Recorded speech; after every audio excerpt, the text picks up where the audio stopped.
House will come back to order. The House will come back to order. Mr. Clerk, would you ring the bell, please?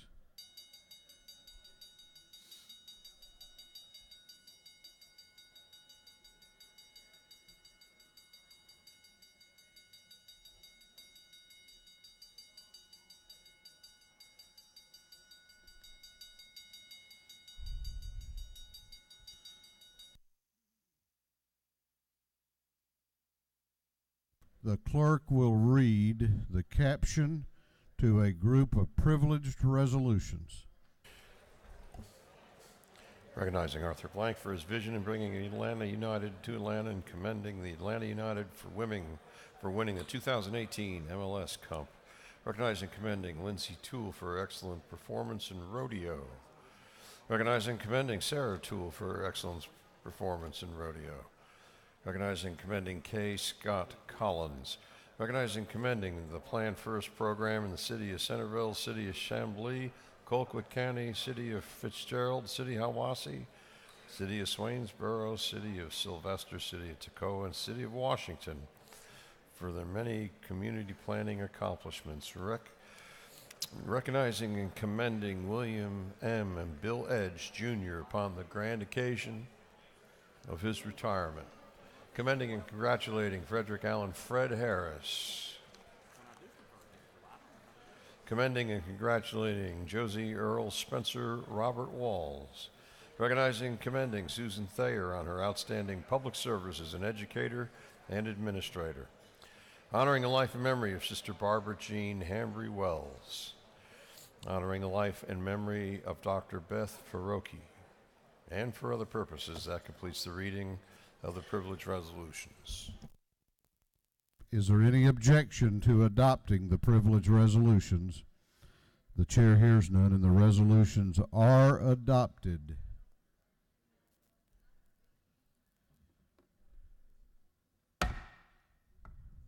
We are going back to the rules calendar.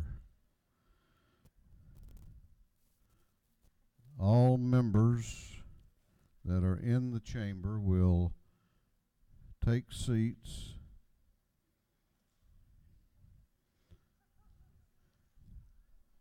The clerk will read the caption to House Bill 31.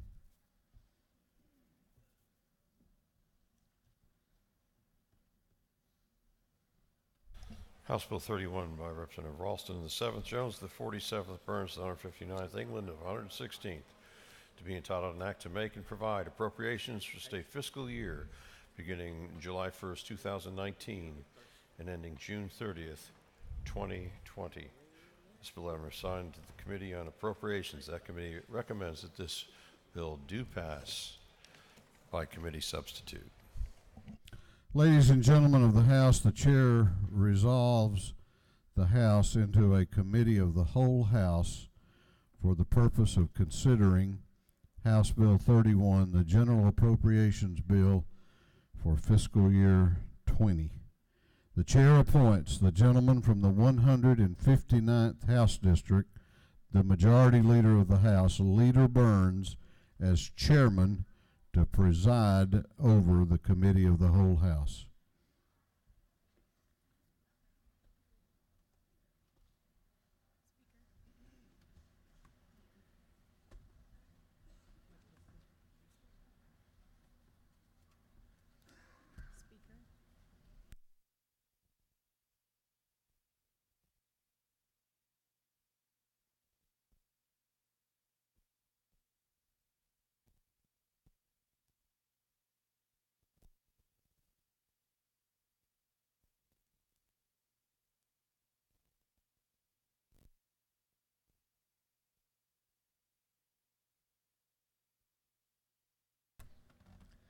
Thank you, Mr. Speaker. The chair now recognizes the gentleman from the 116th House District, Representative England, to present the bill. Thank you, Mr. Chairman. Good afternoon, everyone. I'm sure everyone has already eaten a good lunch, and I'll give you something to go to sleep through for a few minutes here today. good to see you all, and this is, of course, the only thing that we have to do according to the Constitution of this great state is pass a balanced budget. The budget you have in front of you this afternoon comes to your desks and in front of you by the work of a lot of really good people and a lot of really hard work. Our House Budget and Research Office staff, y'all stand up please for just a second. Not all of them are here, but most of them are here. They do an incredible job every year.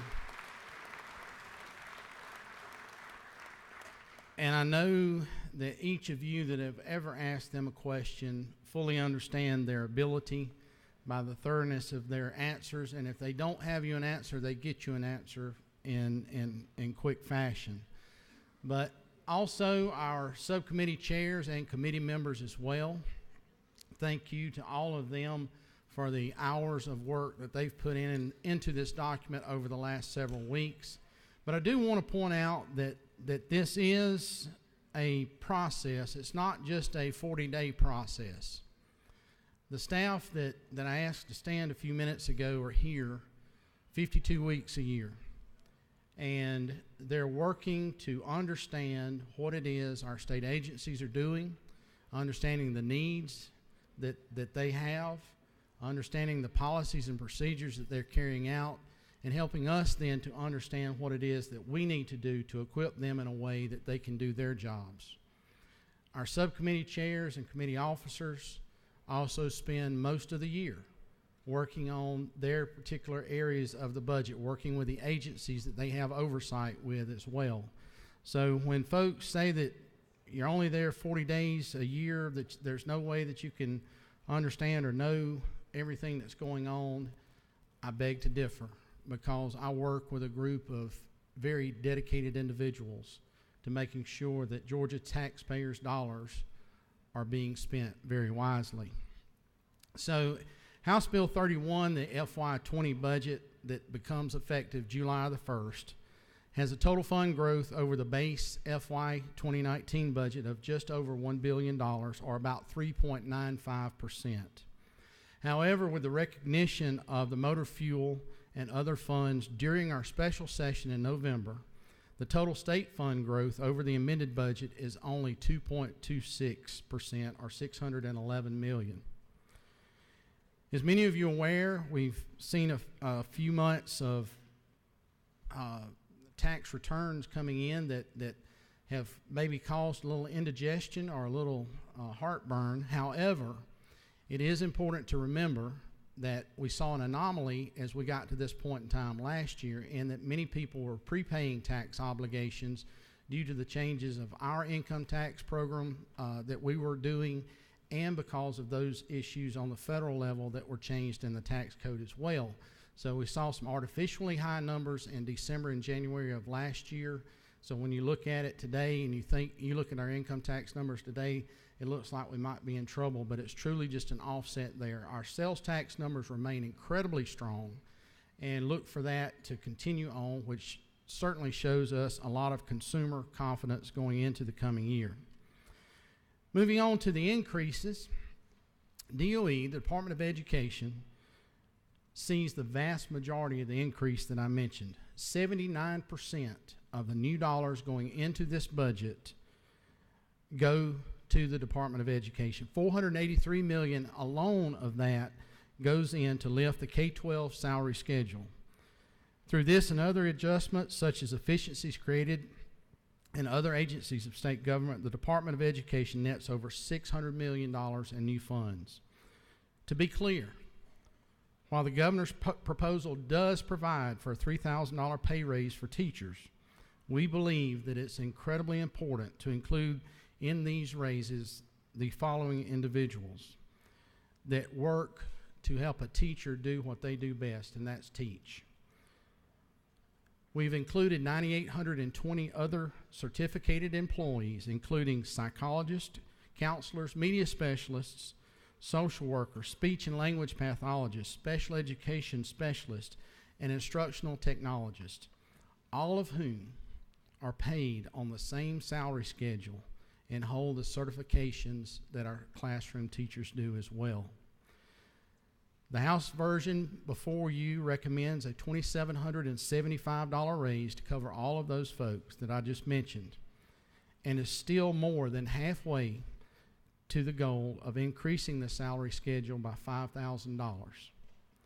It represents, in this one step, an 8.1% increase to the base teacher starting salary, which is the largest pay raise for teachers in our state's history.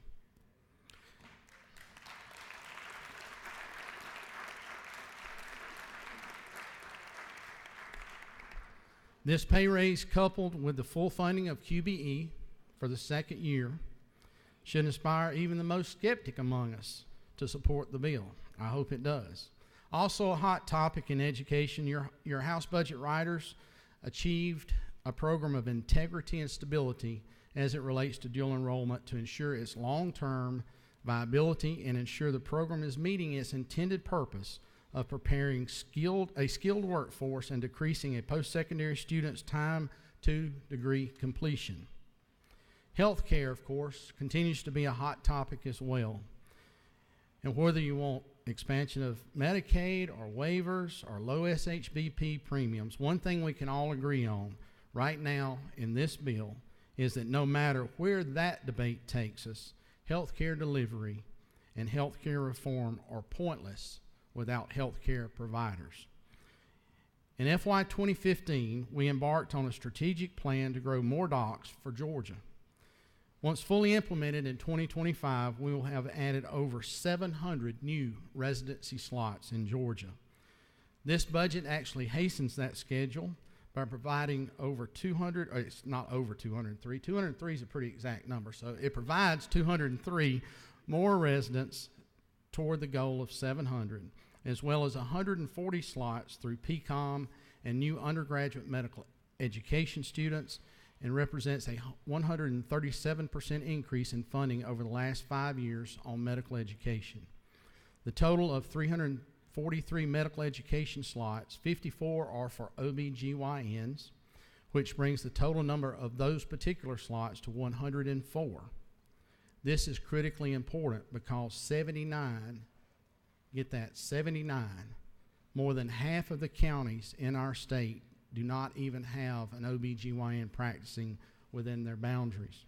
It doesn't matter if you're an insured with private insurance, with public Medicaid, Blue Cross Blue Shield, Blue Gold, or Platinum, or, as Martha says, out of this world kryptonite coverage.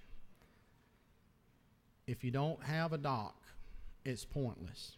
And an OBGYN in missing in 79 counties is something we have to correct. This is led in part to Georgia having the highest maternal mortality rate in this country. We like to say we're number one in a lot of things, but this is certainly one of the number ones I am not proud of. To address this, the budget includes providing through the Morehouse School of Medicine a $500,000 agreement for them to establish the Center of Excellence on Maternal Mortality in order to advance maternal health in Georgia, especially rural Georgia. The budget includes other supports for maternal health by providing a little over $1 million to offer screening, refer, and treat maternal depression patients and related behavioral disorders in rural and underserved areas. $200,000 for additional nurse abstractors for the Maternal Mortality Review Committee, and $500,000 for 2 satellite perinatal support sites in Jenkins and Wilcox counties, 2 counties that have no support for any type of maternal anything, nothing. There are 4 counties that have no support, period. So I want to say that, make sure you understand that. At the end of this debate, we can all agree we need more health care providers, and this bill does just that.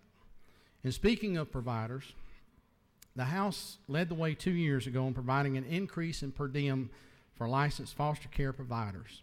In the 2020 budget, the House again leads the way by providing another $1 per diem increase to relative caregivers, most of whom are grandparents raising grandchildren. Overall, health and human service agencies received 21.4% of all state funding in this budget. Finally, just a few quick notes about economic development and the hot topic of transportation as well. The net increase in transportation funding over the FY19 original budget is $69.3 million, composed primarily of $35.4 million in increased motor fuel funds, coupled with $29.5 million in interest on these deposits. We are continuing to build Georgia with another year, our fifth, of providing $100 million in bonds for bridge replacement and repairs. The ATL, y'all, my tongue's trying to outrun my mouth, or my brain's out. No, most of y'all would say my brain's not outrunning my tongue. But anyway, the ATL Authority is funded at $2.5 million for their startup staffing and operating to provide the regional transit plans that are required. A final item that you will see spread across many agencies is a 2% merit-based increase for our state employees, totaling about $119 million for our hardworking state employees. With turnover rates at 19.5%, this metric is indicative of a competitive marketplace, and that means that we have to do something or a little more to keep our hardworking Georgia state employees here and on the job. There's so much more to be discussed that may not be necessarily the hot topic or even a headline-worthy item. But there is a reason for everything in this bill. As I mentioned a while ago, this is a year-round process. Some of the things are small, but they mean an awful lot to those individuals that receive the help that they may receive. Whether it's a meal for a senior shut in, whether it's a benefits fair for a veteran across this state. This budget is filled with hours of thoughtful debate and due diligence by you and your peers. So I would ask, before I start, I would ask for your favorable consideration of how we propose to spend our hardworking Georgia taxpayers' dollars for the coming year. So if you would, open your tracking sheets. You have two documents in front of you. One is the bill itself, the other is the tracking sheet, and it's just a little bit easier to follow through the changes going through it. Section 1, the Georgia Senate, no changes. Section 2, the Georgia House, you will see at 2.1.1, the 2% merit raise included there. Section 3, the joint offices of the General Assembly. You'll see the statewide spreads as it relates to retirement and state health benefit plan in the first several items, but you'll also notice at 3.1.6 the addition of our new HR director and the assistant to help us manage our employees here in the House and make sure that they're treated in the best possible manner. Moving on down to the Office of Legislative Counsel at 3.3.3, the 2% merit pay increase there, and at 3.3.4, our Legislative Counsel, Rick Ruskell, has been working on a program to bolster the Office of Legislative Counsel to allow for quicker turnaround as we're here during session and in the off session. So we're going to be looking to add 2 additional staff attorneys and 2 editors, and to allow for some pay raises within that office as well.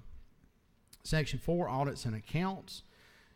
You'll see the statewide adjustments throughout the document there, but you'll also see that we deleted the request for data analytics and the robotic process automation and use that instead at the agency's request for a 2% pay raise for their employees there as well. Court of Appeals, Chairman Welch and his subcommittee always do incredible work.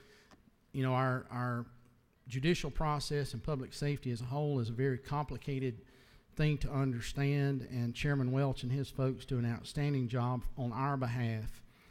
But looking at 5.1.6 under Court of Appeals, just adjusting the new rental rate, they're only going to be in the new building for 7 months, and that is an annualized 12-month number that was first proposed. 5.1.7, those funds are not needed at this point. Under 5.110 and 5.111, just rolling 2 of those central staff attorney positions into our proposal. Moving on to the Judicial Council. 6.4.5, just a slight reduction in the proposed ad for those kinship care, family, civil, legal services. What we're doing is waiting to see how those funds are being spent, and if there's any necessary adjustments, we can make those as we come back next year in the amended budget. 6.4.6, an unnecessary ad there for a system that is already up and functioning. Juvenile Court, Section 7. 7.1.4, the elimination of a request there that is actually already funded through DJJ with federal funds. And then 7.2.3, you'll see an ad there for the Ogeechee Judicial Circuit as mandated in statute. And then at 7.2.1, you'll see the first of several ads as it relates to creating a new judgeship in the Griffin and Gwinnett Judicial Circuits. Section 8, prosecuting attorneys. Under the council, the subcommittee at 8.1.1 felt that that position was not necessary at this time. 8.2.4, the 15 additional assistant DAs, felt that those were not necessary at this time, but want to look for a better way to distribute those additional folks going forward. You'll see an adjustment at 8.2.5, just reflecting a 2% merit increase there, and at 8.2.6, and you'll see some other state spreads throughout the rest of that agency. Section 9, Superior Courts. You'll see the state spreads taken care of there, and 9.2.4, merit increase at 2% there. Moving on to 9.3.6 and 9.3.7, you'll see funding for half a year of the two courts that were two additional judgeships that we've been talking about in Griffin and Gwinnett. Going down to 9.3.8, only allowing for the hiring of 5 of the law clerks at this particular time. There were 10 originally requested. Supreme Court, Section 10. 10.1.6, a small adjustment as it relates to per diem for the judges living outside the 50-mile circle. And then at 10.1.9, the adjustment for 7 months of increased rent in the new building. Section 11, the State Accounting Office, no changes. Section 12, Administrative Services, no changes. Section 13, Department of Ag, no changes there. Section 14, Banking and Finance, no changes there. Section 15, Behavioral Health and Developmental Disabilities. Chair Lady Dempsey and her committee have done an awful lot of work, of course, trying to help folks that have issues with mental health and other developmental disabilities. When I talk about someone spending 12 months out of the year working on their portion of the budget, Chair Lady Dempsey is certainly one of those individuals that is on the road constantly trying to meet with constituents, not only in her district, but throughout the state as it relates to these issues. Under 15.2.11, you'll see a small reduction for Rockdale Cares that were one-time funds. At 15.3.7, the 40-bed forensic facility that was slated actually to open here in Atlanta on April 1st of 2018 has been postponed. It'll actually be down in Columbus when it does open, but it's not opening until July 1st of 2020, so those funds are not necessary at this time.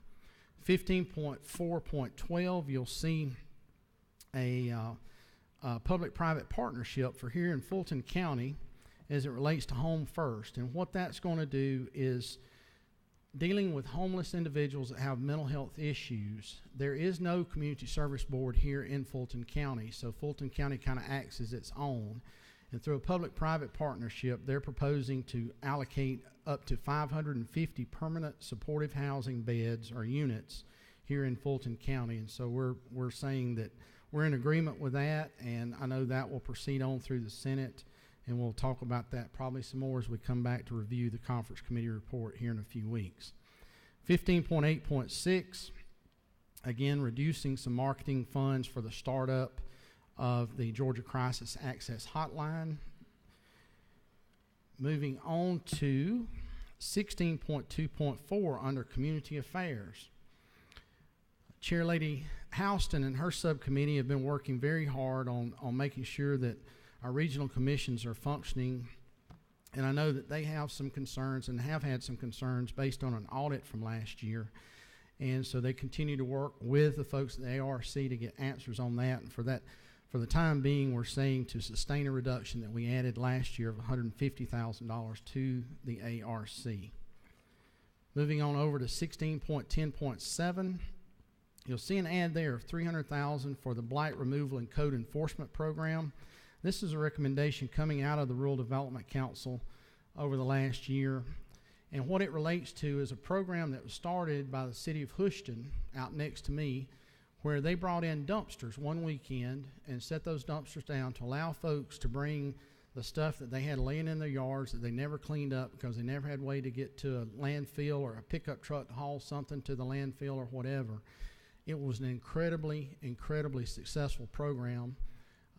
We saw a presentation by them during the GMA meetings last year and talking about what it was able to do to clean up their community. And so we felt like it'd be something important for these small communities of 2,500 citizens or less. Those are communities that typically, those cities and towns do not have dump trucks. They usually only have 1 or 2 pickup trucks running around. They certainly do not have heavy equipment. So this will allow them to get up to $3,000 per city for those cities of 2,500 or less to help clean up blighted areas and to put a presentable face on those communities as business and industry looks maybe to relocate there. 16.14.1, restoring a portion of the cut that was recommended there to the Georgia Rural Water Association. 16.42, restoring the funds that the House had placed in several years ago for the Resource Conservation and Development Districts. And then at 16.14.3, knowing the work that the Metropolitan North Georgia Water Planning District has done as it relates to the water wars, we are also restoring half of the cut there and hoping that our Senate friends will do something very similar on their side as well. Moving on to Section 17, Department of Community Health. 17.111, just eliminating one-time funds we'd placed in the budget last year that are no longer needed for the analysis of the Medicaid delivery system. Then language items, 2 language items at 17.112 and 17.113. The first one is allowing DCH to look at the Medicaid inpatient payment parity for hospitals with specialized units. And then 17.113 is asking for another report on our pharmacy benefit managers and tightening up the language just a little bit there, adding in for us to be able to see what happens to the rebates in those programs as well. Under 17.4, healthcare access, you'll see the reduction of the one-time startup funds at 17.44 for the federally qualified health centers. Don't worry, we're putting 2 back in. It's an accounting deal. 17.4.5, again, helping our folks at Champions for Children. I think you'll remember we did a little bit of something there for them in the amended budget, and so we're annualizing a portion of that here as well. 17.4.6, adding 2 federally qualified health centers to our program here in Georgia, 1 for primary care in Screven County and 1 for behavioral health in Chatham County. And then at 17.4.7, language item there just saying utilize existing funds of $1.875 million for the operation of the Rural Health Systems Innovation Center established by this House last session. 17.7, 17.71, just a slight adjustment for the projected growth under ABD, or age blind and disabled. 17.77, to put the second installment in of raising the personal needs allowance for nursing home residents toward our $20 per month. Our $250 ad gets us to $17.50. And again, we're looking to our friends in the Senate to get us on to that $20 mark as well. 17.78, dealing with the enhanced background checks required of long-term care providers of $330,000.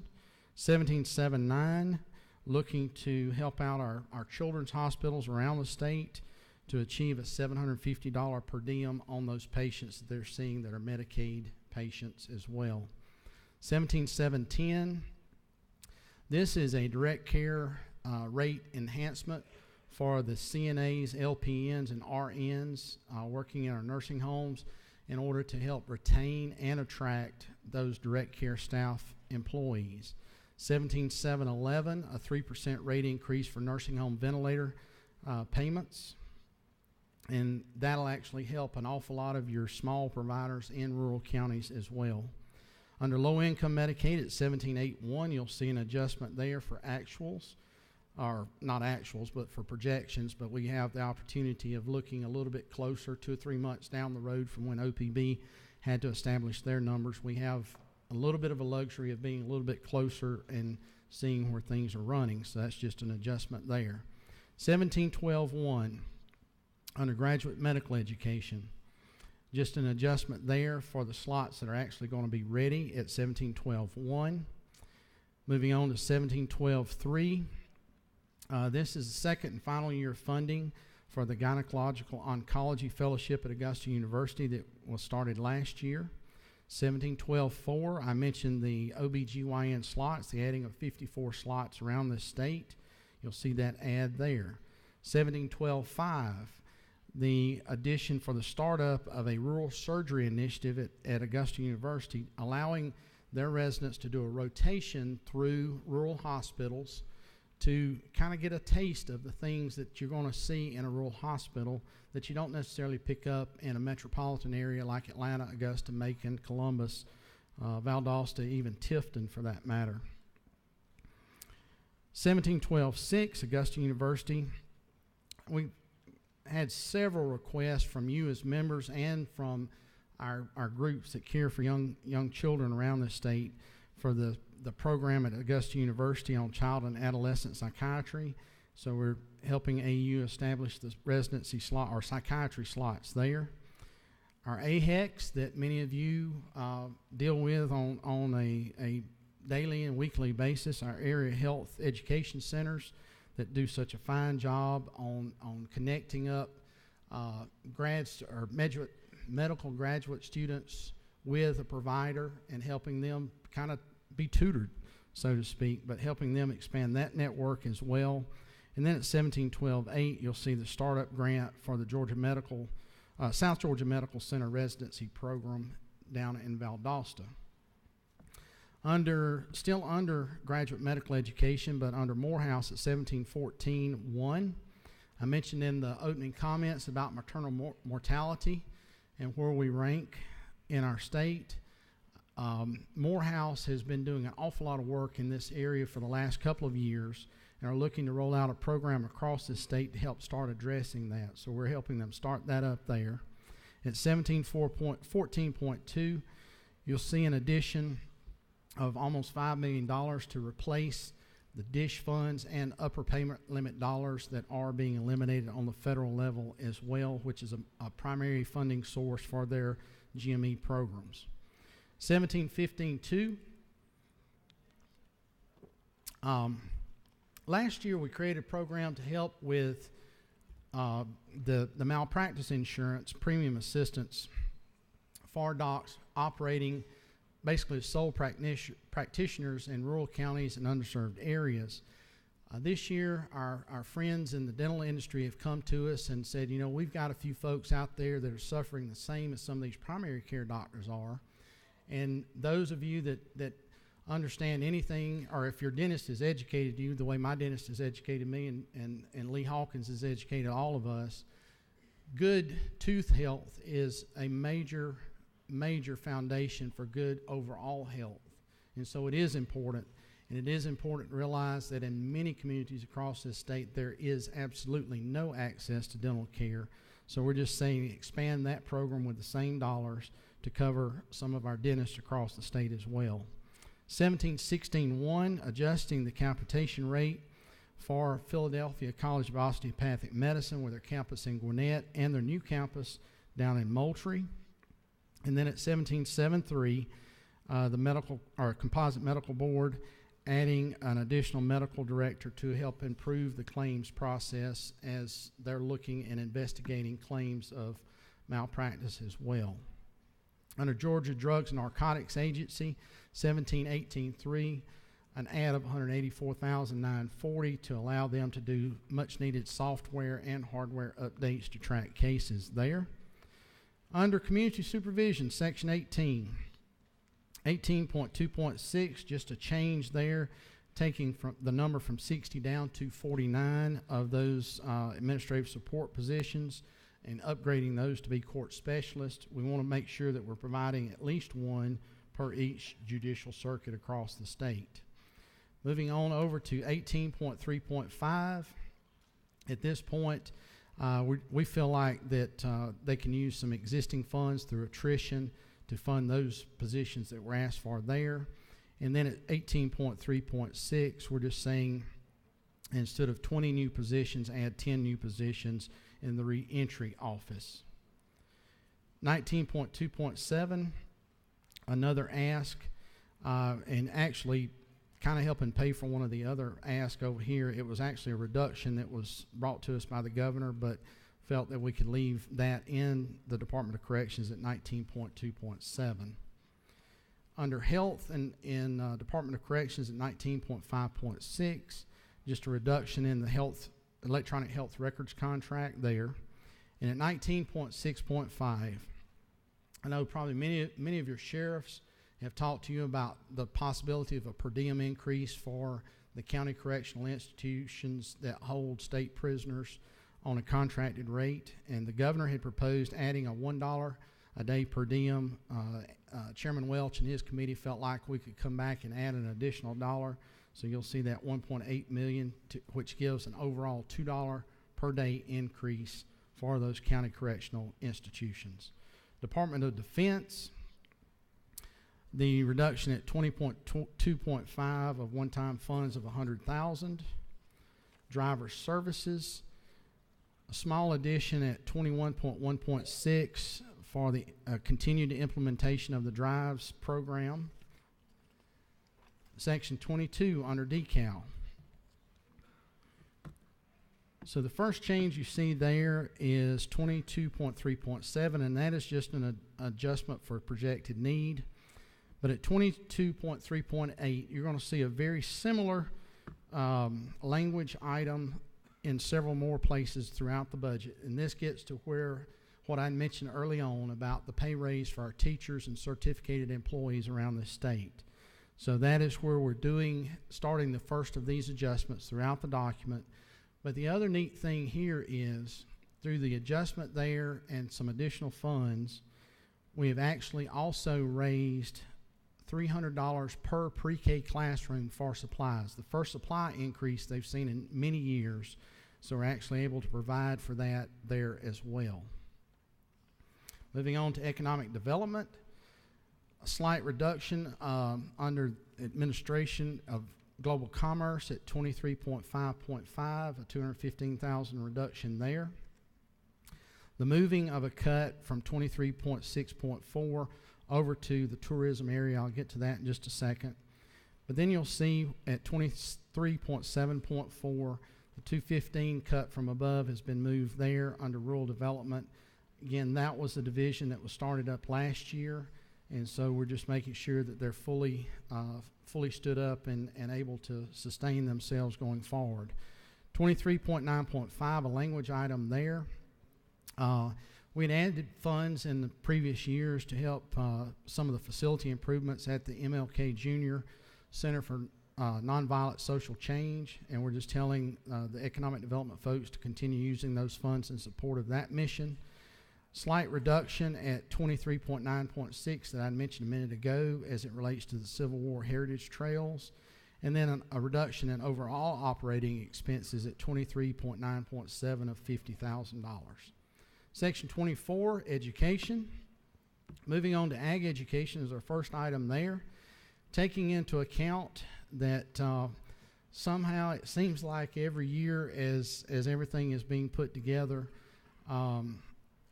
some of our employees that are in ag education and career technical education, because they don't necessarily work directly for a school system, but they do provide instruction and instructional support, they wind up getting skipped. It's nothing intentional, it just happens. So we've gone back in and made the adjustments to make sure those individuals are covered as it relates to extended day and extended year. You'll see an adjustment for extended day and extended year at 24.1.6. Those hours are paid on an hourly rate based off the state salary schedule. 24.1.7, a slight adjustment there of right at $300,000 for the operating expenses of the 2 FFA camps around our state, one in Covington and one at Fort Valley, Camp John Hope down there.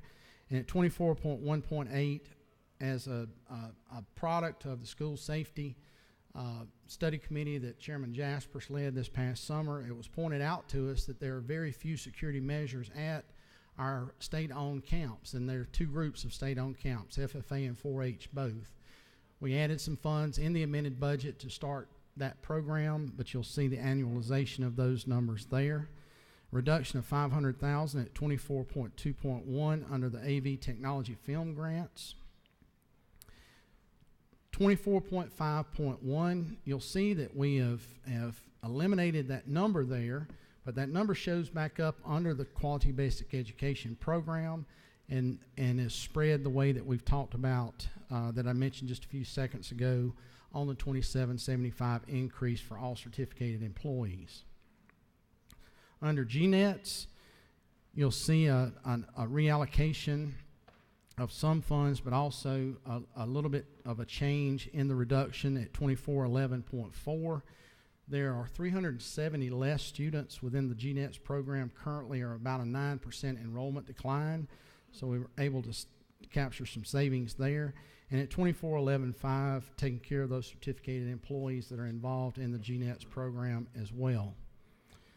2414.4 under non-QBE formula grants, you'll see an adjustment there for the residential treatment facilities, and then you'll also see the salary adjustment at 2414.7. And then at 2414.8, you're going to see two ads in the document, one here and one over in public health as it relates to feminine hygiene products, and making sure that low-income folks around the state have access to these products.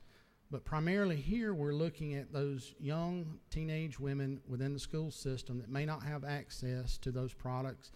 And for many reasons, we have found out that those individuals tend to miss school during those days. And so we know that attendance is incredibly important as it relates to education and achievement. And so we're making a concerted effort to do something that truly matters to a lot of folks around the state. And I want to tip my hat to our Speaker Pro Tem as she had come to us with this idea.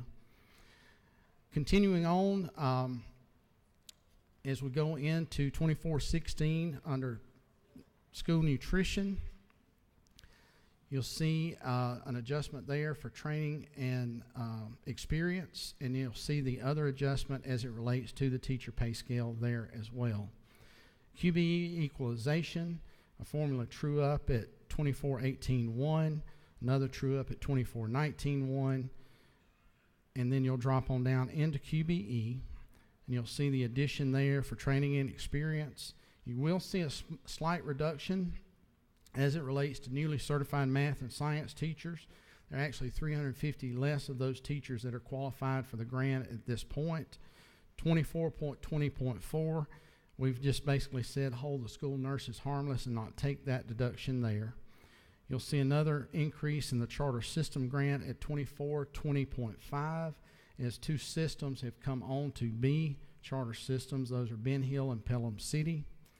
24.20.6, a slight adjustment for the State Commission Charter Schools supplement. And then the vast majority of our teachers and certificated employees are taken care of under line 24.20.7 as it relates to the pay raise.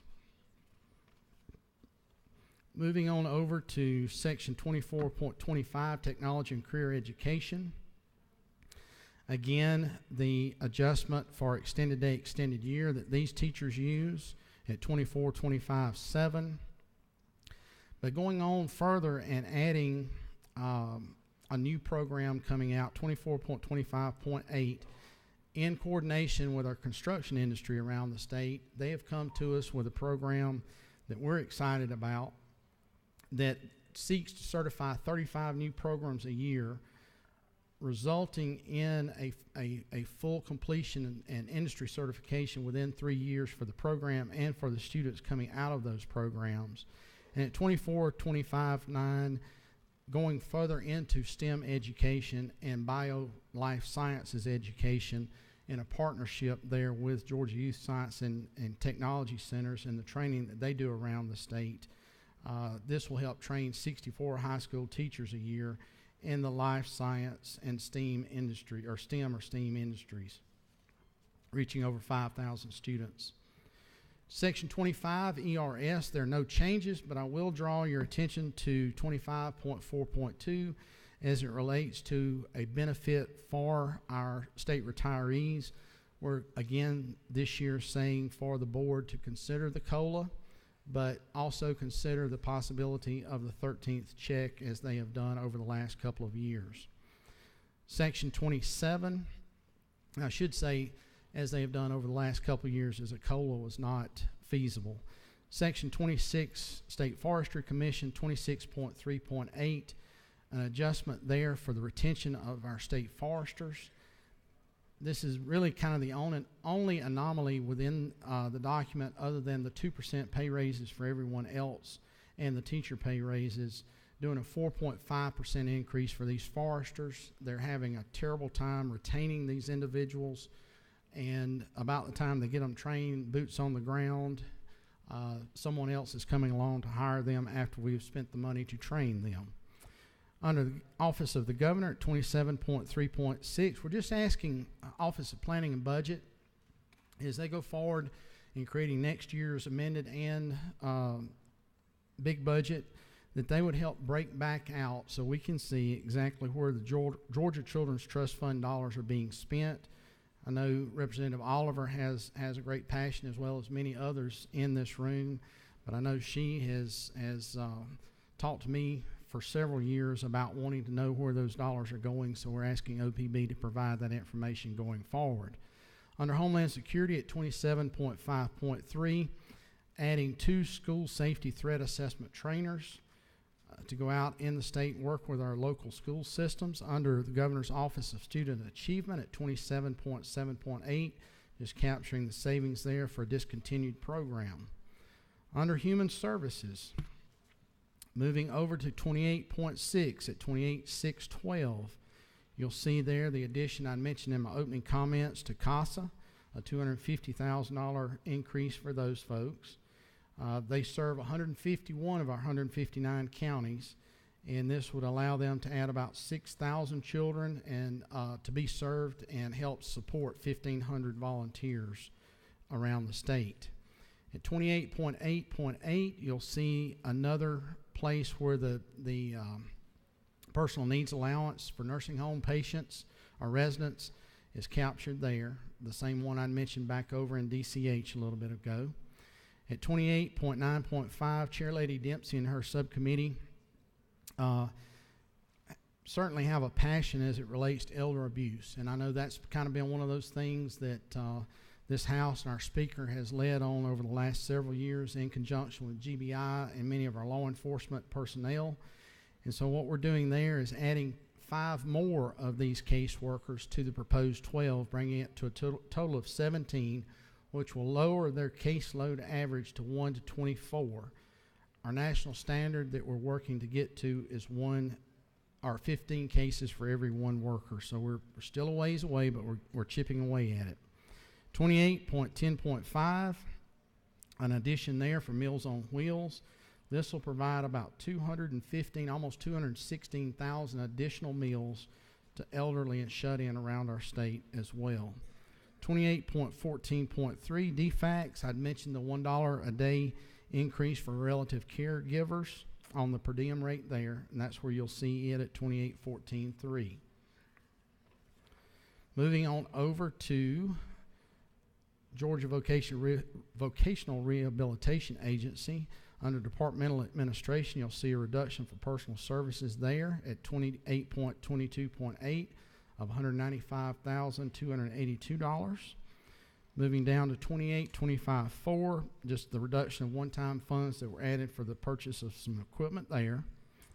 And then at 28.25.5, something I know that Chair Lady Dempsey is really excited about is being able to expand the outreach of these independent living centers around the state. allowing them to spread into 123 of our 159 counties going forward. Section 29 under the Office of Insurance Commissioner, 29.3.4, you'll see the addition of one safety engineer, one plan review engineer, and one building inspection engineer there. Under GBI, 30.2.5, I told you a while ago that Chairman Welch and his subcommittee dig and tear at things, and that's what they've continued to do. And they're just telling the agency there to actually use the route back program that was established last year, and telling them to utilize existing funds for that. You'll see an increase at 30.3.4 for the 5 additional scientists and 1 lab technician. A little bit of a true up of numbers there between ours and the governor's recommendation. And then at 30.3.5, the addition of maintenance and operating funds for the new crime lab down at Pooler. Moving over to Regional Investigative Services. See an adjustment there at 30.4.6. They proposed adding 11 positions. We're saying for the time being only do 6 of those positions there. Moving on down to 30.5.5.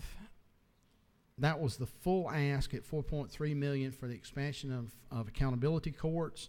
However, we know that all of those don't roll out at the same time, so what we're doing there is going to half of the ask, and then saying we'll come back and look at that in the amended.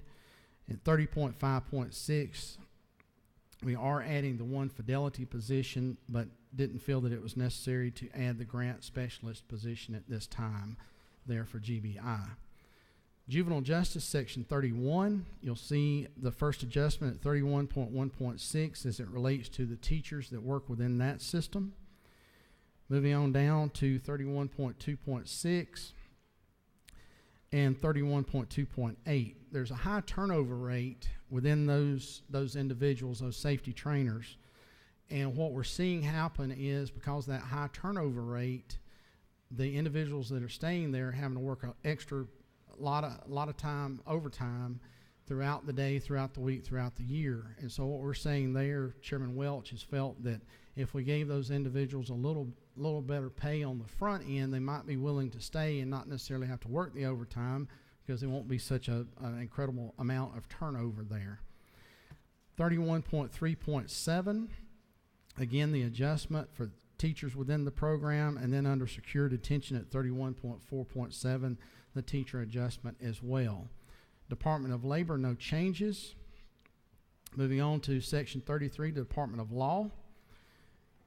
You'll see an add there of $195,000 and another add there at 33.1.8 for an infrastructure manager and litigation support specialist as Attorney General Carr is rolling out his human trafficking prevention program. He is shifting some individuals internal in the office, but also needs a few other support individuals, so we're saying we're glad to help with that initiative. And at 33.1.9, as it deals with the Consumer Education Division, we're just allowing for the use of $200,000 in funds from their sanctions, fines, and penalties source there. Section 34, Department of Natural Resources, you'll see one change there at 34.7.5, reduction in one-time funds that were put in last year for some ADA compliance issues at one of our state parks. 35, Board of Pardons and Paroles. Just a slight adjustment at 35.2.6, and those are leased vehicles that go along with those 2 individuals, so they were needing the money for that lease. And at 35.2.7, no change there. They actually had one of the board members called to active duty, and that's caused a little bit of a problem there in paying out the back time under clemency decisions for those folks. State properties in Section 36, no changes. Section 37, Public Defenders. 37.2.5, you'll see an add of $1.4 million, and that does the 2% pay increase or merit increase, but it also keeps the pay scale equivalent to those at PAC, the Prosecuting Attorneys Council, as well. And at 37.26 and 27, you'll see the adds for those 2 new judgeships in Griffin and Gwinnett. Under Section 38, Department of Public Health. 38.1.4, Chairman Parrish and his subcommittee have done an incredible job as well, as you'll see as we go through here. But as it comes to maternal health and maternal mortality, as we mentioned as I started out, maternal mental health is a big issue, of course, around our state. And so what we're doing there is helping DPH stand up a unit to screen, refer, and treat maternal depression and related behavioral disorders in rural and underserved areas around the state. 38.1.5, the creation of the Maternal Mortality Review Committee a few years ago, standing that up with a $200,000 ad. At 38.1.6, you'll see an ad to help stand up the Nurse Peer Assistance Program for those nurses that are recovering from substance abuse. 38.1.7, our regional cancer coalitions that go around doing screening and awareness and prevention education and care coordination. They're just looking to expand their services throughout the state. At 38.1.8, establishing 3 new sites for the Sickle Cell Foundation, a site to be located in Columbus, one in Valdosta, and one in Albany. And at 38.1.9, you'll see the ad there as well for the feminine hygiene products for low-income clients in low-income areas around the state through their public health agencies. We do have those located in all 159 counties. At 38.7.6, you'll see the perinatal sites I mentioned in Jenkins and Wilcox counties. And then at 38.8.4, you'll see an ad there for some additional screenings for that to be used in the newborn screening process. So you're going to be screening, in addition to what's already screened now, we'll be screening for MPS 1, POMP-A, XALD, and SMA. And if you'll see me on the side, I'll be glad to explain to you exactly what each one of those are. I'm just kidding when I say that, because I've read it about 6 times and I still don't quite understand all I know about it. Moving on over to Section 39, Public Safety. I did that to see if y'all were awake. I'm not sure that you are. A true up at 39.4.5. A little bit of a budgeting error, but just drawing it in line of 20 individuals. And then at 39.4.6, a slight adjustment for attrition there on the 50-person trooper school as those continue to roll through. Under the Georgia Firefighter Standards Training Council, providing some additional state funds, but also utilizing some of the fireworks excise tax collections funds for an investigator and grant specialist position. And then also on 39.7.6, and many of you will hear from your police chiefs and your sheriffs a thank you for the ad that Chairman Welch and his committee proposed there of $175,000 as those folks go around the state training personnel in our counties and cities. That was a reduction that was taken back during the recession that we had never been able to go back and put the funding back in place, and we're actually doing that now. And at 39.8.6, again, feeling that the increase in the County Correctional Institute per diem rate of the $2 per day per prisoner would also help those institutions be able to retain staff, so there'd be a reduced need for jail officer trainers traveling the state.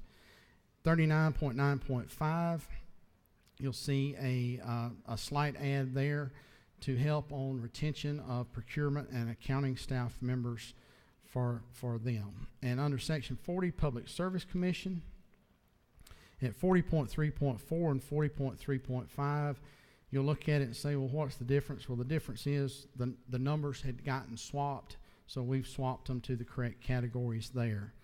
41.3.6 under the Board of Regents, you'll see where the ad is for the security measures at the 5 state 4-H camps around the state for when students and children are present at those facilities. Still under Regents at 41.14.5, what we're doing there is helping to increase. Many of you have heard from your librarians asking for a per capita increase for funding for not supplies, but media material in the libraries. And what we've done there is bump it from 30 cents per capita to 35 cents. And now we're back to what is actually required in statute, but also back to the pre-recession funding level as it relates to libraries. 41.19.4, just one slight change in the internal redirect funds there, going from $190,000 for M&O to $157,500 there in the language, and then a reduction of elimination of one-time funds at 41.19.5. Under the payments to the Georgia Military College in section 4121, no, we're not wiping them out, so please don't have a heart attack, those of you like me that support the school. What we're doing is simply breaking out the junior college from the preparatory academy there at GMC so that we can better track their expenditures and needs. Christine, Sarah, and our House Budget Office staff, as well as the Senate Budget Evaluation staff, have been working with them over the last summer and even into the beginning of session, trying to get them to a predictable funding ratio that they can know what they're going to be looking at on a per student basis, and so that we can better predict as well what their needs are in the years going forward. Section 42, Department of Revenue, looking at 42.5.1, just the annualization of a change made in the amended budget there. Section 43, the Secretary of State. Secretary had asked for 2 criminal investigator positions. We've gone back and further conversations with him have decided that a third one might be a good add at this time, so what we've done is added one to the original request of 2. Section 44, Student Finance. I mentioned in the opening comments as well about getting dual enrollment to a place that's sustainable. I've made a comment to several of you over the last few days that dual enrollment might have been growing about the fastest of any portion of our budget over the last couple of years when you look at it as a percentage basis. We knew some changes that were made about 6 years ago were going to change the outlook for dual enrollment. We wanted the outlook to change. We wanted school systems to recommend students go into dual enrollment. We think it's a good deal for the students. We think it's a good deal for Georgians in general. However, we knew at the time we made the changes that it would be important to come back at some point and put a few guardrails around what is allowed within the program. So what we've done through Chairman Knight's subcommittee and their hard work is coming in and recommending a 30-hour credit hour total limit before the hours start accruing toward their Hope Scholarship. Also limiting participation for the 11th and 12th grade students that are going on to a university pathway, whether it's through a University System of Georgia facility or one of our private post-secondary institutions. Also limiting to those students going into a career pathway to 10th, 11th, and 12th grade for those going into the Technical College System of Georgia. And then aligning the program with our virtual schools, which the virtual schools, if students take those classes throughout the summer, they pay for those classes during the summer. And what we're saying here is going forward, those wishing to take dual enrollment credit hours during the summer, they will also pay for those themselves as well. Moving on to the Hope Grant at 44.7.1, just a slight adjustment there as it relates to commission administration. Reach Scholarship Program. You'll see quite a change in the dollar amount there as well. The subcommittee, and the full committee and our leadership feel that REACH works, and REACH works because there is an incredible local buy-in to the program. Those of you that are not familiar with REACH, I encourage you, I don't have time to explain it here today, but I encourage you to reach out to Student Finance and become engaged in the REACH program in your local communities if your school system is participating. If your school system is not participating, encourage your school system to participate. This is truly a life-changing program for the students that are involved in the program. But the key to its success is the local engagement and the local buy-in by companies, by individuals, and by everyone in the community as it relates to mentoring and looking after and helping take care of these kids as they move through their educational process from 7th and 8th grade all the way up through high school and then into college. Section 45, teacher retirement system, no changes there. Technical college system, section 46, you'll see a little bit of a change at 46.6.7. And that's for a 2.4% square footage increase. And then at 46.6.8, adding 3 aviation maintenance technician program instructors at 3 of the institutions around the state, 1 at Central Georgia, 1 at Savannah, and 1 at Georgia Northwestern Technical Colleges to continue to help meet the need that's not being met currently in our state for those employees by the aviation industry. Section 47, Department of Transportation. I got on to Chairman Blackman that there were no changes within his agency, and he reminds me every time that just about everything there is formula driven and to get off his back, so I will. Section 48, Veterans Services, you'll see a small adjustment at 48.4.6, one-time funds of $2,000 that were put in last year for office outfitting of a new office. And then in Section 49, you'll see State Board of Workmen's Compensation, and there are no changes there. Mr. Chairman, that completes the walk through the document. And I know with the lunch you ate, you may be asleep right now too. So I'll ask Betsy if she would to wake you up. And I'm glad to answer any questions if there are any. Thank you. I'm glad to. Mr. Chairman, I saw a lot of folks that I think you had mesmerized, but there's several of us you had hypnotized. I'm going to just go ahead and tell you that now. So, you know, there's just no way really to make it exciting. I try, but you just never can tell. Mr. Chairman, would you yield for some questions? Yes, sir, I'll be glad to. Chair at this time would recognize the minority leader, Representative Trammell, for a question. Will the gentleman yield? Yes, sir. Mr. Chairman, thank you for that detailed walkthrough of the budget. The first question I would ask is, how much money is set aside in this budget for either Medicaid expansion or a waiver as is contemplated in the bill that's under discussion in the Senate? Nothing at this point. The dollars you see under ABD and low-income Medicaid are the natural growth occurring within those programs.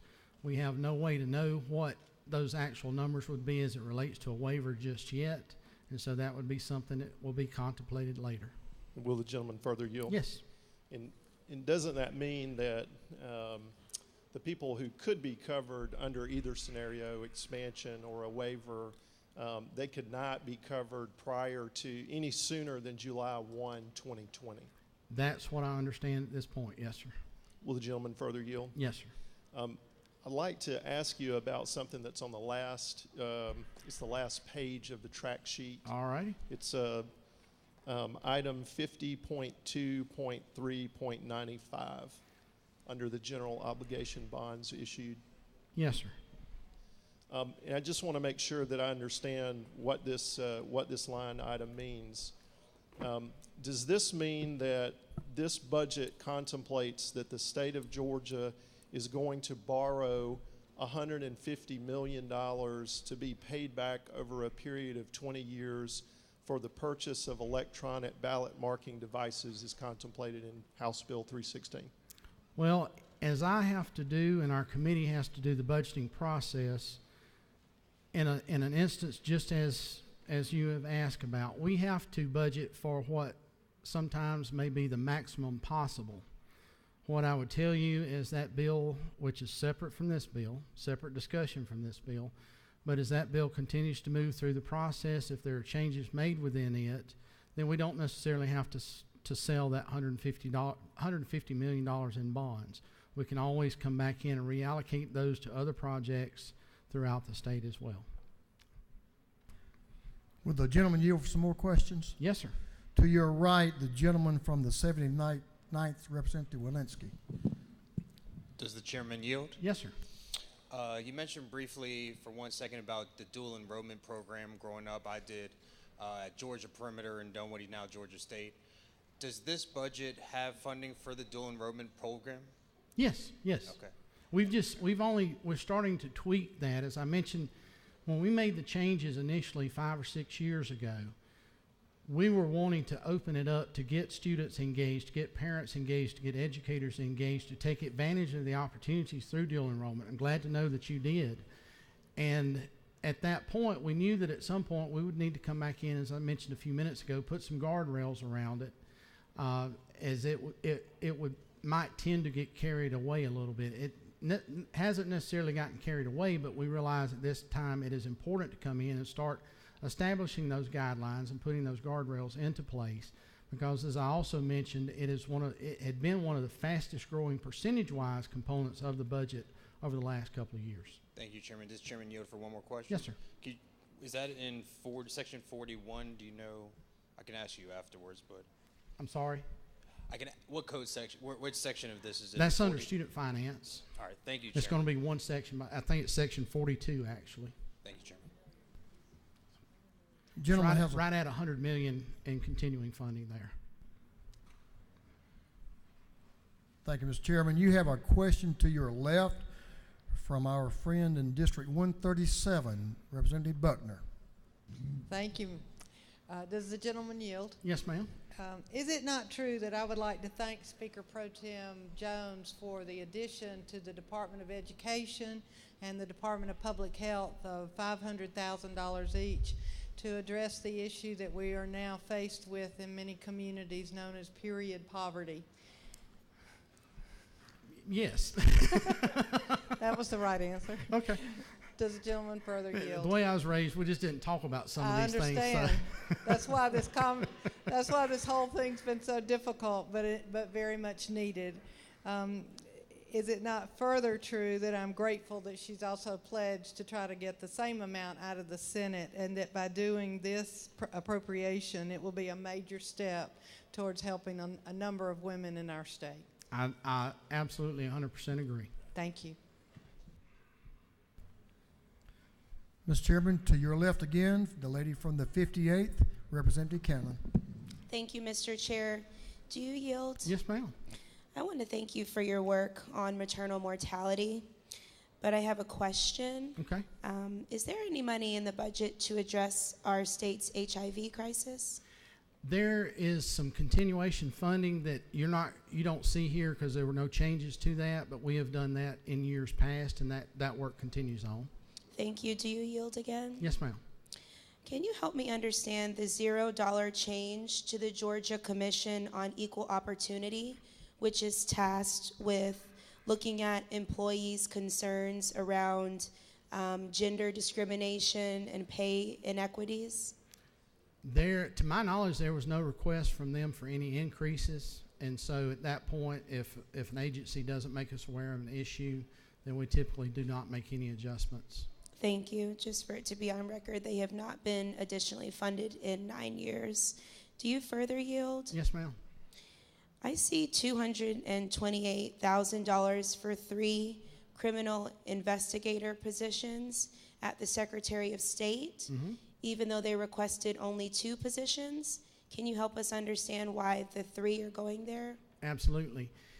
Understanding that those investigator positions are not only needed within the licensing and professional boards, but those investigators also do investigations as it relates to elections. And understanding, as all of us do, that there were questions about the elections process this past time. We feel that it's important that everyone understand that our elections are fair and safe, and we just want to make sure that the individuals are there that can respond in a timely fashion to make sure that our elections are being conducted the way they need to be. And if there's a concern somewhere in the state, it can be addressed very quickly. Thank you, Mr. Chair. Do you yield once more? Yes, ma'am. I appreciate that. I see $42 million out of HOPE. Can you help us understand what's going on with the HOPE Scholarship? Let me flip to that section real quick.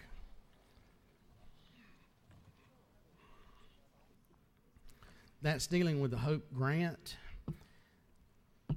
And what happens there under the HOPE grant, HOPE grant's a little bit different than the HOPE Scholarship itself.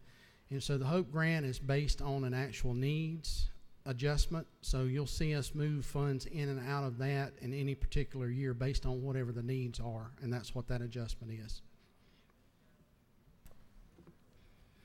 All the way in the back on your left, Mr. Chairman, the gentleman from the 8th, Representative Gertler, has a question. Gentleman yield. Yes. Thank you. I had a question. Isn't it true that this is a record-setting budget at $27 billion, and that every time we are matched, I mean, we're also matched by the federal government, so in actuality it's about $50 billion that can directly contributes to the national debt? Is that not true? This is a record budget, but we also have record population and record economic growth within the state as well. Thank you. Do you further yield? Yes. Is it also true that we have an additional almost $1.04 billion in new bonding and debt in this budget? Is that not true? That is true, and as I had made a statement during the amended budget, as it related to some comments that had been made about the bonds, my father, in the business person that he was and taught me to be, and any other astute business person, always realizes and understands that it's always cheaper to use someone else's money. And at the rates that we borrow our bonds at, the rates that we pay those bonds back at are actually at or below, and usually much below, the actual rates of inflation or devaluation of the dollar. So therefore, if you have $100 in hand today and you can use it toward a construction project before inflation of the materials involved or the deflation of the value of that $100, it's a lot smarter to go on and get more for your money when you can. And if it's cheaper to use someone else's money to do that, which it is, that's what we do.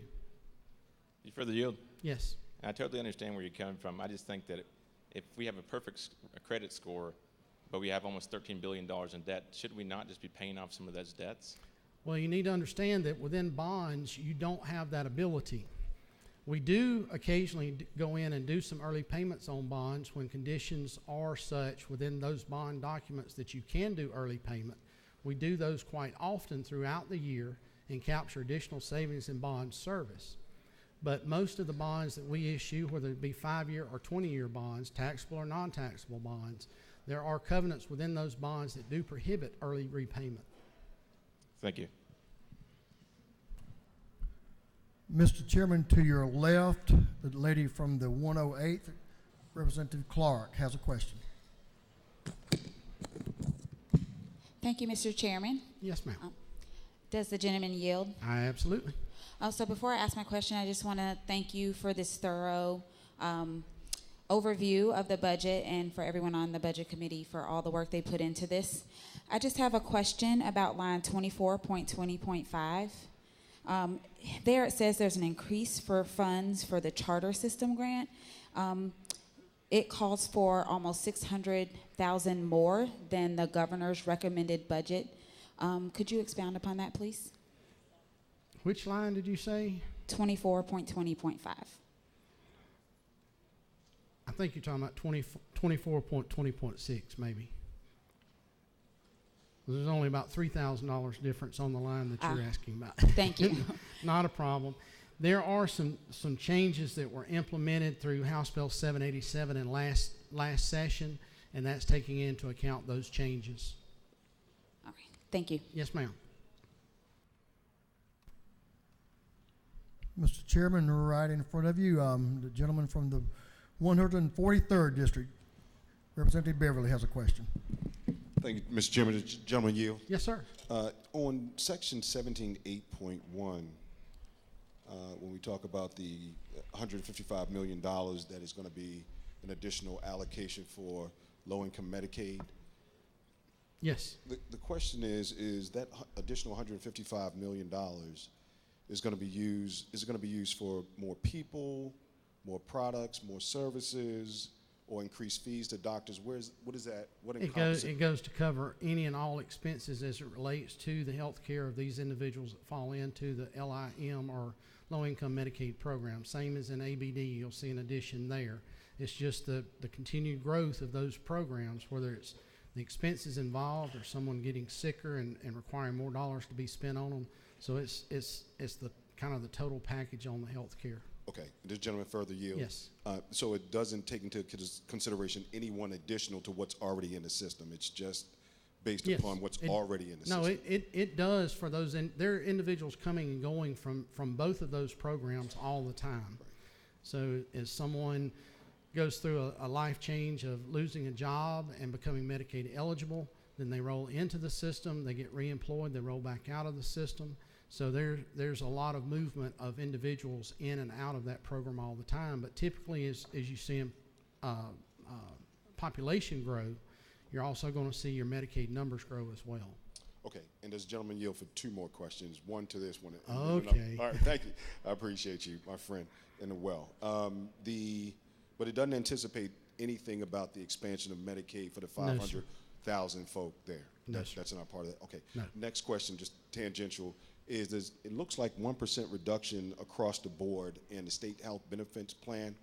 Could you explain what the rationale was behind that 1% reduction across the board? It's the 1% reduction in the employer share of SHBP as it relates to as there's a surplus there at SHBP that fluctuates. It comes and goes. And so what you do, we typically pick up the high points as the employer to try to make it more predictable for the employee instead of them having the rates doing a roller coaster ride all the time. And so what we're doing there is throughout the budget, you'll see where we're just taking advantage of the surplus that's sitting there to save a few dollars now, knowing that at some point we'll probably go back and put dollars back into the system as well. Mr. Chairman, to your right, Mr. Chairman Setzler from the 35th House District has a question. Thank you, Mr. Chairman. Mr. Gentleman yield. Yes, sir. Just want to clarify, make sure I heard you right. Is it true in this budget that 79% of all new available dollars are going to public education? That would be correct.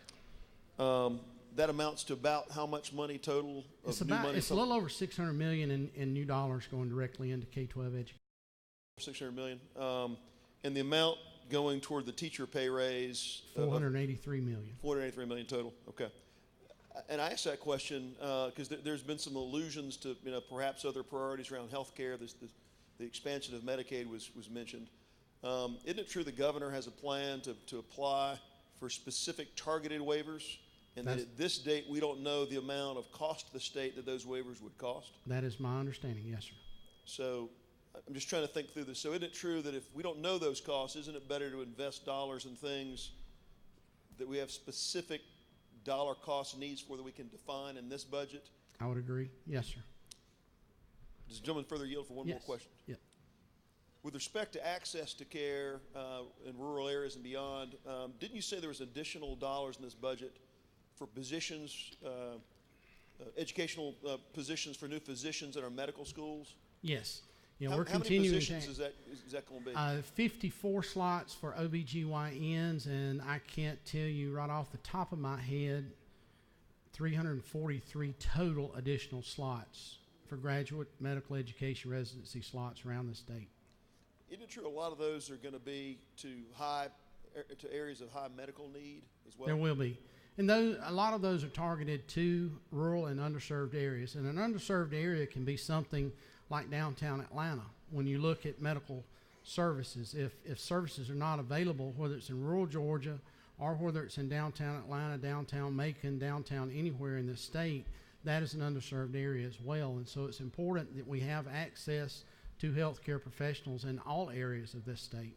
I'd just like to thank you for moving forward on things for which we have specific dollars, we have certainty around that can impact healthcare, not speculation about what costs might be. I'd like to thank you, Mr. Chairman, you have another question now from a gentleman who's heard a couple of these presentations over his career in the House, the Dean of the House, Dean Smyrie.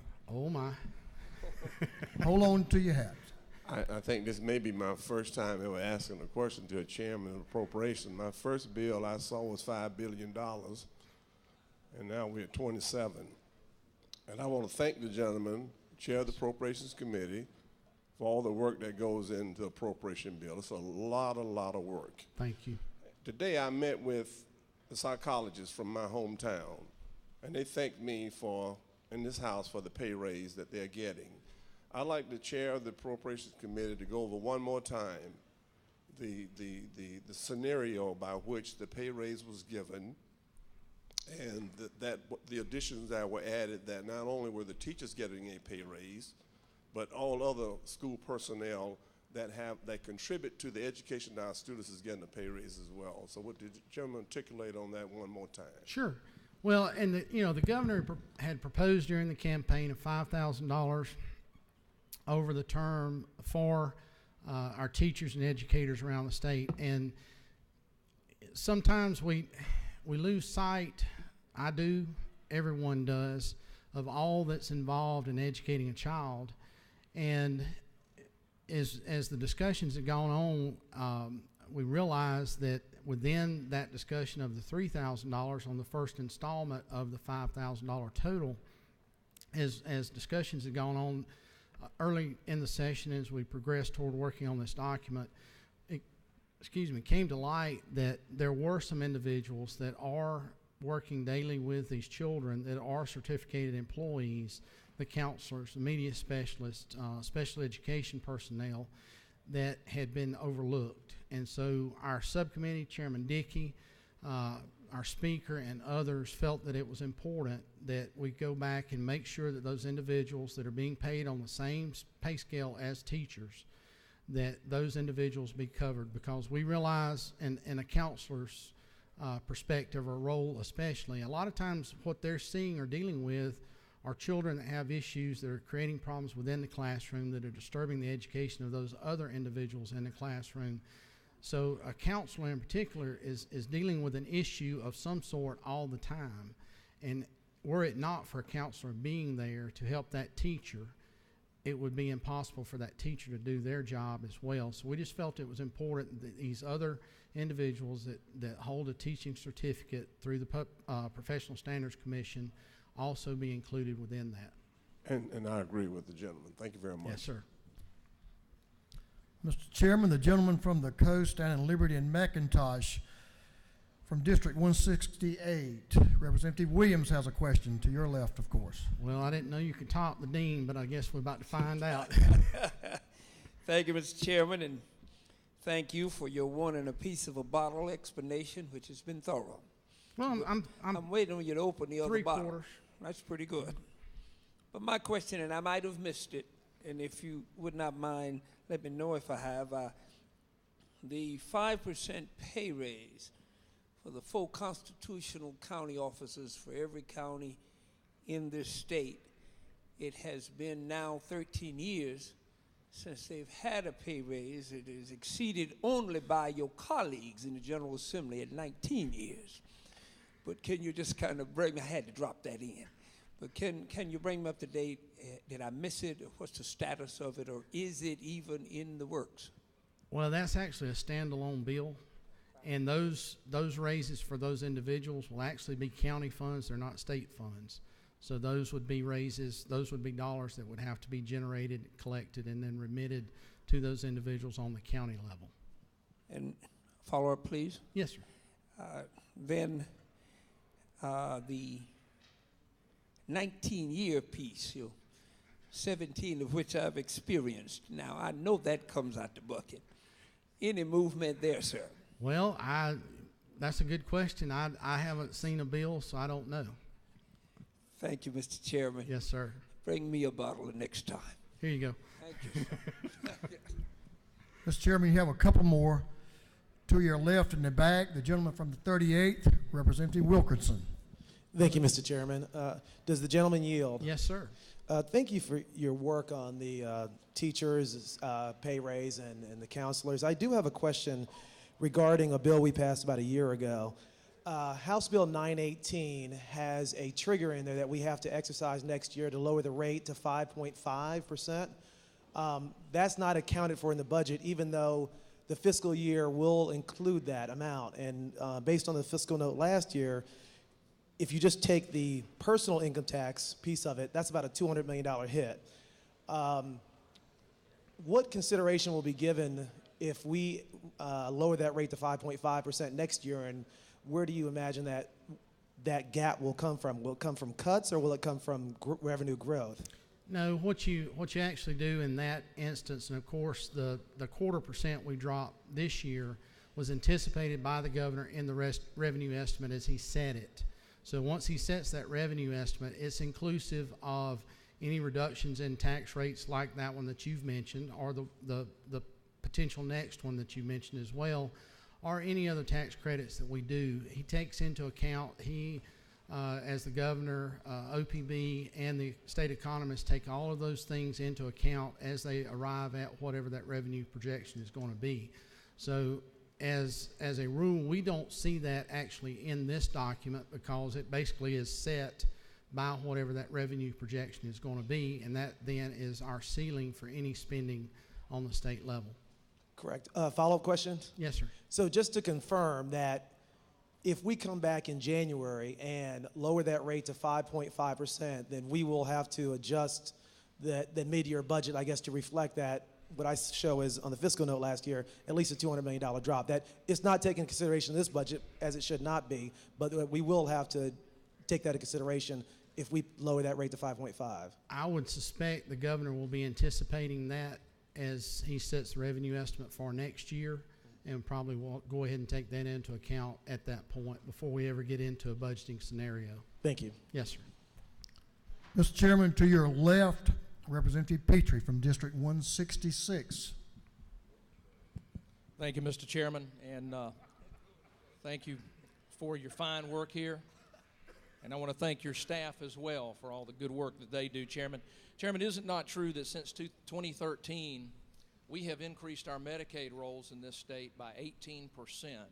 I believe that to be correct. And now have 1.8 million people on Medicaid, that Medicaid was designed to serve the aged, the blind, the disabled, children with autism, individuals with mental health, all of these individuals, children, women with children. And I want to thank you that in this budget we continue to see what I've seen every year I've been in this legislature, which is increased funding for those populations. And I thank you for that, and yes, again, sir, for all your hard work. Thank you. Thank you. Thank you for that question, Representative. Recognize the gentleman from the 64th, Representative Derek Jackson, for a question. To your right. Thank you, Mr. Chairman. Does the gentleman yield? Yes, sir. I, too, appreciate you and your staff for doing an awesome job. And the last time I reviewed 98 pages, I was in school. But I do have a question, sir, and I'm stuck in section 17 around health care. As you well know, we still have hospitals in rural Georgia closing, and we still have some hospitals basically on life support. Can you share what are we doing for those hospitals in rural Georgia? I'll tell you, probably one of the most important things that we've done is something that was done here last year, and it was contained within Chairman Jasper's bill as we addressed health care within that bill as a recommendation coming out of the Rural Development Council, and that was establishing the Center for Rural Health Innovation Center and providing for hospital board member education, hospital CEO and CFO education on a yearly basis for them to better understand, one, as a board member, what their roles are legally, fiduciary, and any other way that you can imagine, and how to operate a hospital, because a hospital truly operates different than any other business that we're in. That's right. And as well as those CEOs and CFOs that run those hospitals on a daily basis, to make sure that they're staying up to date on any changes that they've not been made aware of through the channels with communications with CMS or anyone else. I think truly the issue that we're seeing today in a lot of our small rural hospitals that's causing a lot of issues for them is just the lack of time of those individuals to be able to get some additional training, to have time to forward plan a little bit. Something else that you don't see here is the work that we've been doing with the Rural Hospital Stabilization Commission over the last 6 years, and working with groups of hospitals, now 24 or 27 hospitals, small rural hospitals around this state, helping them understand just minute little changes that they can make that heavily impact their bottom line as it relates to what we call frequent flyers to an emergency room. Someone basically using the emergency room as a primary care facility instead of going to a doctor. Quite frankly, in some areas where folks don't have any family or loved ones to come see them, they use it as a social call. Reducing those rates of those individuals coming back that impact the hospital's bottom line, because that individual coming in creates a cost that is inherent to the system, because you have to check on that person because of EMTALA. You have to check on that person, make sure they're okay. That creates a whole nother cost structure that can be avoided through a program that we created called community paramedicine, where individuals go out throughout the month, do blood pressure checks, blood sugar checks, make sure they're taking their medications to lower that frequent flyer population, thus triggering the Medicaid penalties for readmissions and revisits. So there are a lot of things that are going on kind of below the surface that don't get seen here that are actually going to helping improve the health of those rural hospitals. I'm incredibly passionate about that subject, and you and I have not had a chance to have a good in-depth discussion on it, and those in here that have had that in-depth discussion will tell you never come, because he gets started and he can't stop. But I'm incredibly passionate about the issue of rural hospitals and the plight that they're suffering today, and just understanding the need for those entities to be in communities, for those communities to have any hope in future economic growth and economic development in those communities as well. I definitely appreciate that perspective, and I'd love to stop by your office. And while you're giving that perspective, you prompted one more question. Does the gentleman further yield? Yes. Is there anywhere where I can find the Medicaid reimbursement rates being fully funded to make sure that physicians, when they do see individuals under Medicaid, that they are getting the reimbursement rates that are prescribed or fully prescribed for them, from office pay to We're glad all to the other provide you codes? any of that information that you'd like. Okay. Tara, sitting here on the front row, will be glad to get with you on that too. Okay, thank you. Thank you for your questions and answers on that one. Mr. Chairman, this is the reason I came today. I wanted to hear from the lady from the 139th House District, representative,